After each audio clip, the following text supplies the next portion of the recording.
Pozdrav! Danas ćemo pokazati kako da vaš PC učinite malo zanimljivijim i modernijim. Od ovakvog, ovako.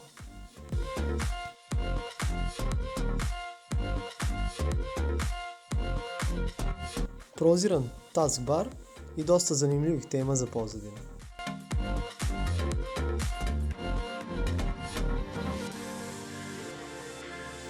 Biće vam potrebno samo dva programa, LV i Taskbar X.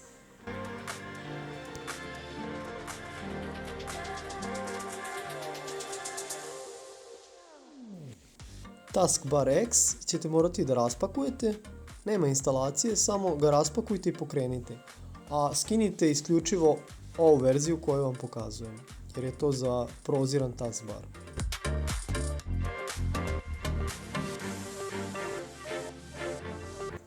Na Taskbar X-u otvorite samo konfiguraciju, tu su vam podešavanja gdje ćete podesiti da li želite da bude prozirno ili neku drugu opciju. Možete slobodno da isprobate sve i da probate jer nema nikakve veze sa sistemom i možete jedno po jedno isprobavati.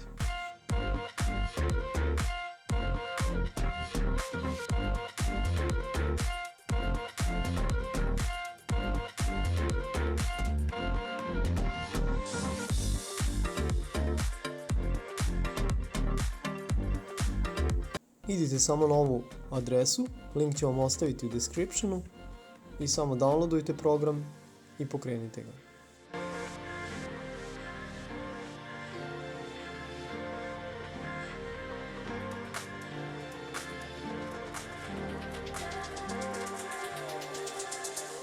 LV možete da isključite, a možete i da pauzirate.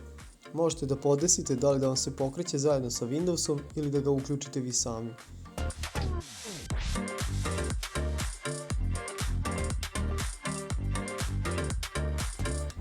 Toliko za ovaj video.